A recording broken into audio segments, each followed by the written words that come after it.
Hey guys, Foxy here. Today came out the weekly Sea of Thieves developer update video from the Sea of Thieves YouTube channel. Boo! This is the last filler update video that we are expecting before the February 6th big day that I've been talking about for the past few weeks. Really excited about that. I'm hoping that a lot of bug fixes are going to come in there as well. There has been a consistent bug of a big, fat, large, wide, brown rectangle that shows up in the middle of the ship that completely blocks half of the world from view and is like a big screen that just completely blocks a lot of visuals and jitters in front of you. It's very annoying. Please fix that and get rid of it. Apart from that, the smoothness of dropping things into rowboats, using the rowboats could be a little bit improved. That's mostly the main complaint that I have right now as I play the game. I can happily say that I've finally unlocked and purchased every single thing from the shopkeeper from the Athena's Fortune, which is quite an accomplishment. I'm very happy about that. I even wore the pin sailing with the new spyglass that I purchased, finally delivering the 500 deliveries. So now I'm just working on running Athena miles and killing skelly ships. And that's really it. The rest is just side quests of completing the different achievements within the different alliances that don't add up to anything that give you cosmetics, only really titles that no one's ever heard of. It's a bit sad that you can put on a title that no one has ever heard of, and that's really much harder to get than Pirate Legend or even Guardian of Athena's Fortune. And people will think you're just a random guy compared to putting on Pirate Legend is actually more recognized than Guardian of Athena's Fortune by most random players that I joined playing. I wish there was a way to know these titles or have like maybe more Xbox achievements behind that. But that's just a small note from me. So I promise to branch out with my sources and make this more of a news kind of video series. Watching the Playground weekly stream, there was some questions that happened throughout the stream, only really a few. One of the questions being, will the arena have a ranking system, a leaderboard? Similar to say how Fortnite has a ranking and a leaderboard for collecting the number of wins and all of that stuff. The answer was that it will be a fully new fledged alliance that has presumably 50 levels. It will have, well, not ranking in terms of a new progression system, but it will be treated as a full trading company. Pro trading company. So players will be able to progress through reputations, purchasing promotions, unlocking unique cosmetics. So yeah, it's treated as a fourth trading company. So I'm guessing that we won't have a leaderboard and we won't have really a competitive side to this alliance. But what will be somewhat competitive is getting the different titles that come with it, like sinking 250 player ships during arena competition, or killing a certain amount of pirates with a sniper with an eye of reach, killing a certain number of pirates with a sword. That kind of stuff will probably be the different checkmark achievements within the alliance. That's something that I am looking forward to. I would really be happier if they did confirm something with an actual leaderboard where you can really feel like you do in the arena, you are competing against other players for the best of the best. To have this trophy of recognition being the best at the arena. So when people face you in the arena, they know they are facing the best and they are matched up against the best. So it's kind of like a way to match up the best players with the best, the somewhat experienced with somewhat experienced, and the new players with the new players. Something to kind of divide that and create some kind of orchestrated event where the players that are all on the same page are really pushing themselves in this game to be the greatest and to pull off the biggest plays and the craziest pirate things. No, that makes me a little sad that there's no confirmation on the ranking or leaderboards, but we'll have to see what happens with that. Maybe if people beg enough, they'll actually add it in later. I mean, they did do that with Fortnite. They didn't have a leaderboard. They had wins, cosmetic, but they didn't have a leaderboard. Then they realized everybody wanted one. They're like, okay, fine, we'll start adding one, and we'll have little like server counters or something for you guys, since you guys are begging for it. And boom, Fortnite. Wow, they really, that was a really good idea, huh? Another few topics from the Playground weekly stream were the cosplays were going to be a topic this developer update, so I'm expecting quite a bit of the video to be kind of a filler on buying time towards that February 6th video and just talking about side topics such as cosplay and maybe some pictures from that. That'll be kind of fun. Another topic was adding new areas. Devil's Roar started as Perilous Seas, and it was the idea of an opt-in difficulty world region. The first region that came out of that was Devil's Roar, and we discussed a lot of ideas. I'm not going to give away what they are, but we've got a lot of kind of content plans in place throughout the rest of the year. Definitely kind of thinking about how we'd add another Perilous Sea. If we do it, it will absolutely follow the same Devil's Roar model of new mechanics, new threats, and then corresponding rewards. So a really well worded answer to that question. That gives me a lot of hope for new regions and new areas to play the game in, which of course, anytime they add new areas without changing all the names, squares of all the islands, that is always welcome for me. PvE servers and private servers are a topic, but they're focusing on making the game rich first and then working on making private servers a possibility or an option, which of course, once that happens, that will be a big, big opportunity for some things I have been wanting to pull off. Like separate servers for PvE, but I feel like you probably get that a lot. We do indeed. So, in the future, we definitely the option of kind of private servers, whether that's to play with your friends and battle against your friends, to hold competitions. What is it? CDN the Third with the pirate games. Oh, right, the Yeah. pirate games. They're so good. It's not in our immediate plans, but we're very much discussing it in kind of the next batch of things. You know, so basically I say yes, and then Mike goes and figures out how to do it. Right? Like, that's that's my job done. I'm like, brilliant, cool. I think broadly though, where we are now with the kind of set of content that we're building, it's still about filling kind of key gaps in the game and enriching that kind of core experience and providing a new way to play with Arena and what we want to do with quests. And then beyond that, we're looking at how can you have more control over your session so you can enjoy that content in different ways. I think that's broadly our approach. Adding wildlife into the game is definitely a topic, but not their main focus at the moment, I'm sure. They've talked about like whales. And then of course everyone's asking, are we getting whales? I've got a real problem with whales, I've got to be honest. They just don't feel very piratey to me. I thought you were going to meant in real life. You were just like they're just really big and boring. Like big fish. And... they don't eat people. Like they don't sink ships. It's like what do they do? More wildlife to add to the world, like that's cool. Yeah, and more like ways to general interact with the wildlife. wildlife. I think adding something like a whale of that size and what you'd expect it to do, I think we'd probably choose something that feels a little bit more befitting, like the fantastical pirate world. I don't think like we'd a crab. like a crab, like a crab with a treasure chest on his back. Yeah, just like that. Whoa! That you can ride and race That around. you can ride. Another interesting thing, 3Sheets Neat, the origin story was revealed. Here it is. You can check it out at this clock time in the Playgrounds weekly stream. Another interesting thing was one of the devs was trying to hand a keg to another player, and they realized, oh wait, we didn't add that in. What I think is interesting, it's probably to prevent trolls from lighting a keg, and then when the new player goes like, oh, I can pick up the keg and blow it up, so that people don't get trolled like that all the time. And that's a pretty negative, definitely a spoiling method of introducing new players into the game. So it creates a lot of mistrust for other players and for like different things in the world.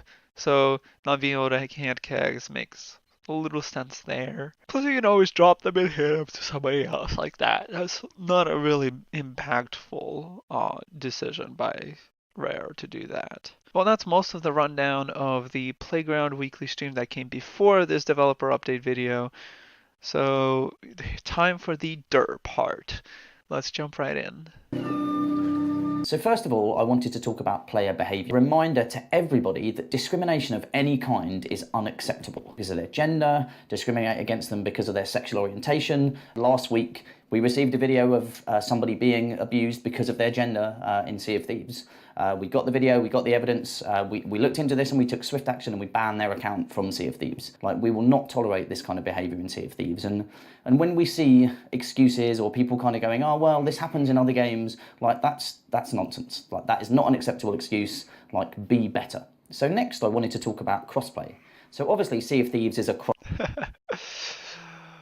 I love how he starts out with this, like, very intense conversation, and then everyone's like, you know, in their chairs, and then, oh, let's talk about cosplay. Okay. You know, like, but,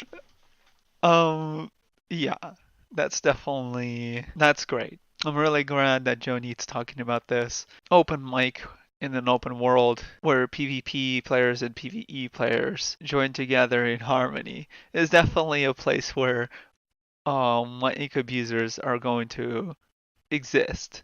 So this is definitely, you know, important for people to realize that you can't just say whatever you want. You can't hurt people through voice chat. You have to let people be able to enjoy the game just as much as you are, and hate speech is just not going to help the community stay as free of Rare's tyrant hammer of Thor as it has been for quite a while now. I'm actually quite surprised that this has not been a topic until of late, and I'm really proud that I don't really run into hate speech, dumb people on mics too often. I do spend quite a bit of time in doing PvP and ruin people's lives in the game sometimes. I am quite exposed to that side of the world and that side of players. Just don't do it. Just respect other players just like you should respect yourself, you know. This is a pirate game, for crying out loud. This is a game of freedom fighting characters that are uprise against the constructs of rules and regulation. Everybody here wants to be an outlaw and wants to play that role. Don't make people feel like they can't do that, you know? Don't try to... Honestly, if you think you're in danger of saying some things that could be extremely hurtful and end up viewed by Rare and then banning you, just go watch some of the weekly streams from Rare. They really know how to have fun, how to even say things that you almost should never really say as an employee at Rare, as a developer. But they're playing in their character and they're having a lot of fun. And they have ways of enjoying the game. They have ways of enjoying PvP and causing a lot of mayhem and doing things aggressively in the game without personally hurting anybody. I watched the Playground's weekly stream. That actually helped my slight toxicity that I do have a little bit of. When I do get taken out or I screw up a little, I do get a little toxic sometimes. And watching that weekly stream really kind of gave me a little bit of a lighter feeling, like there's ways to approach different scenarios in ways that don't hurt people. So that's my tip for those of you who might be on that verge of being put in that kind of situation where you're going to get banned. This is the third week in a row that Joe Neat is talking about banning people and if actually banning people. So they are regularly looking for people to ban if things like that occur. So don't you don't want to be the one he's coming after or the one he's nodding at in these videos. And let's talk about cosplay. So next I wanted to talk about crossplay. So obviously Sea of Thieves is a crossplay title and we love what this brings to the game itself. It brings so many benefits, but we've also been listening to feedback from our players, especially with Arena on the horizon. If you're playing on console and you're using a controller, you will have the option to only matchmake with other players on console using a controller. And so every other player or anybody that wants to continue playing crossplay will all be put into the crossplay pool. Crossplay, not cosplay. Oh, their European accents really get me sometimes. So there'll be two kind of pools of players, and you'll be able to change that option depending on kind of who you want to play with and your circumstances at the time. It will be coming in prior to Arena landing, just to ensure that we have that level playing field. We've got that option for people. That option will be available whether you're kind of going into Adventure World or you're going into the Arena. So the option will be available across the entire game. To reiterate, if you want to play crossplay like you have been and you want to play with your friends on different platforms with different input devices, then that will be continued. You'll still be able to play that in exactly the same way that you have before. A separate piece of work but related to this is that we will be supporting mouse and keyboard on console. Yeah, crossplay. That's a really smart way of doing this. It's a very fair way of doing this. It's giving everyone the option of doing it whatever way they think is fair for them and whatever way would work for each person, so that no one feels like, oh, I don't have the one option way I want to do Arena I can't do. So anybody having that complaint is not going to have that complaint because Rare is taking care of it. So firstly, I think it's important to understand the vision that we have for combat in Sea of Thieves. I just don't think the game mode will be as competitive as people might say, but I guess it will be quite competitive because if you want to rank up, you will have to win rounds in whatever the round may be in the arena, and you will have to be successful in the rounds to be able to sell the things that might be rewards from the arena and to be able to level up in this alliance that will be coming out. So I guess that's kind of competitive. I mean, I think that's just barely enough competition for my taste. I would have wanted a leaderboard and matchmaking based on your MMRs and using it was the FIDE system that people use to create ranking systems for different games. I think if they used FIDE with Sea of Thieves, that would be actually pretty cool. But those are just hopes and dreams.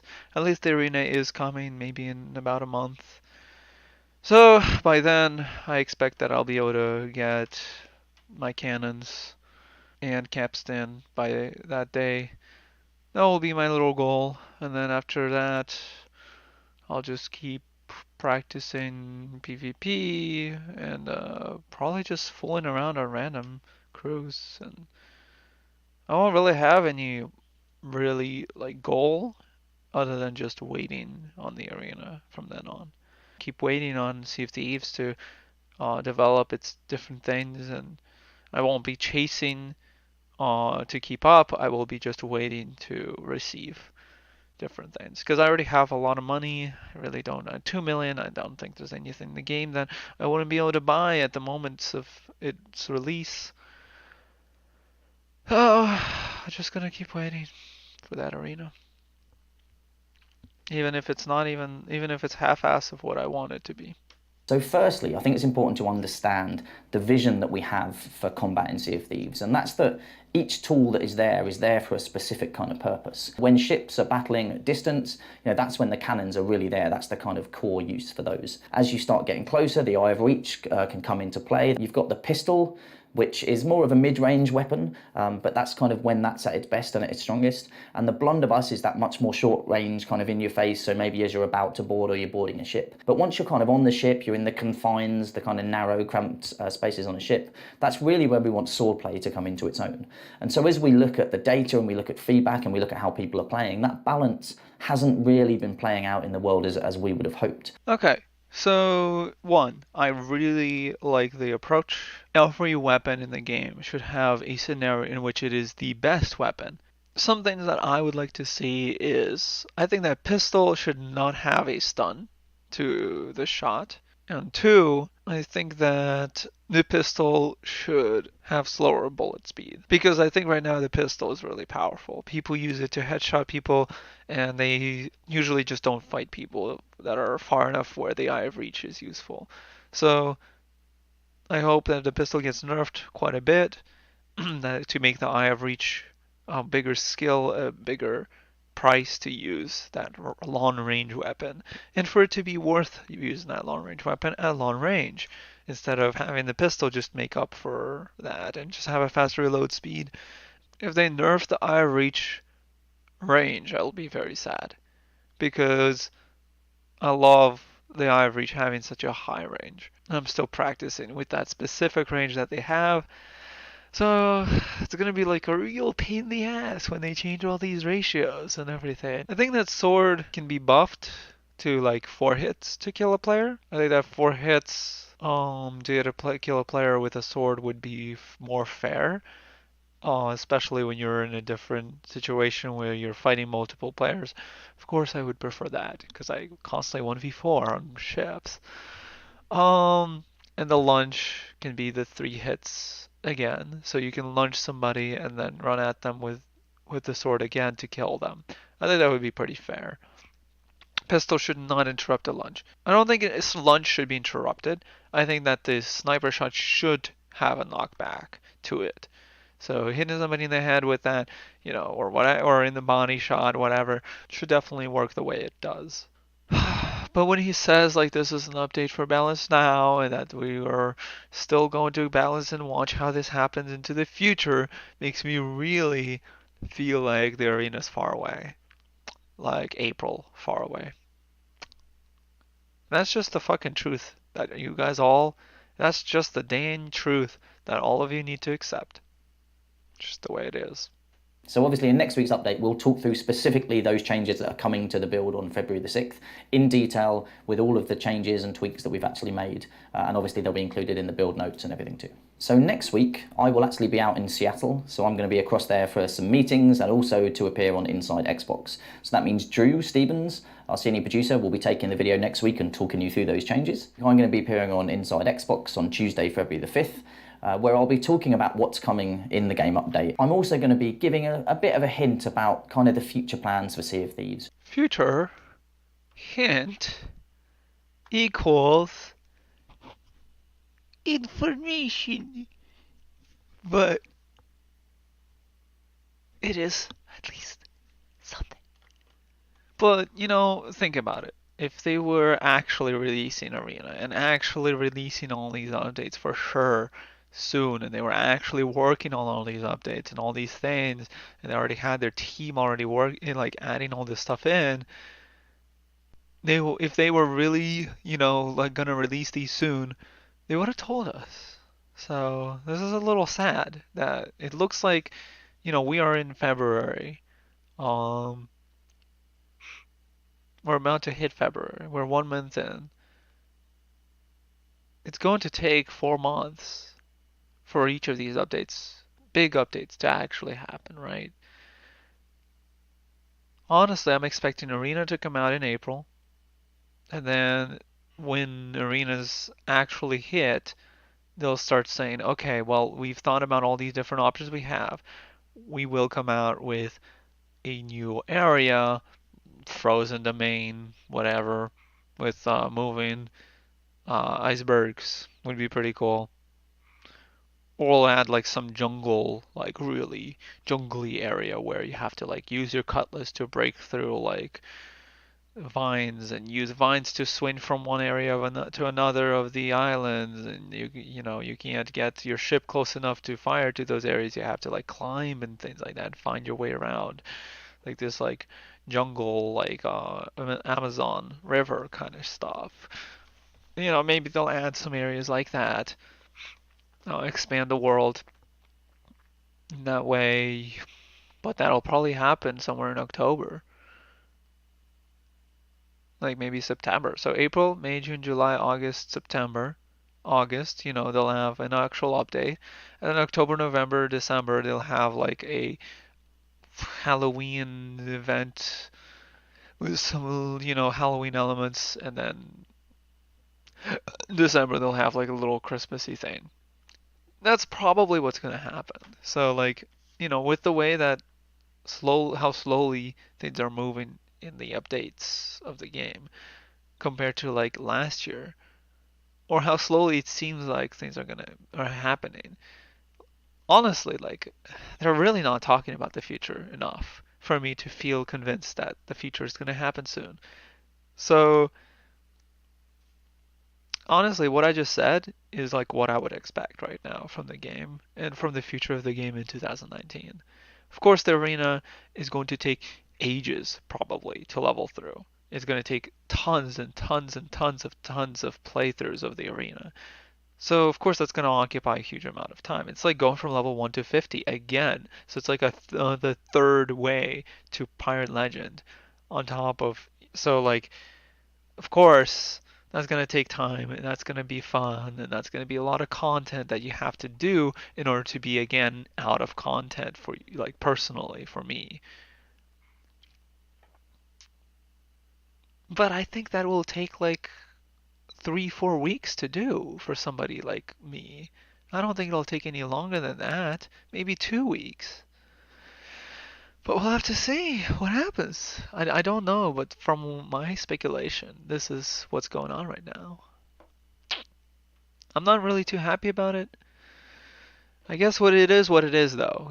Their quality over quantity is really their motto, and their quality is what I'm going to be looking forward to the most. Finally, a reminder that next week we have the full reinstall of the game to the smaller install size. Cheers. So if you like that, there's loads more videos you can go and view on our YouTube channel, but more importantly, if you could click like, subscribe, or click on the ship's bell, it'll mean that I get more than John, and that's really important to me.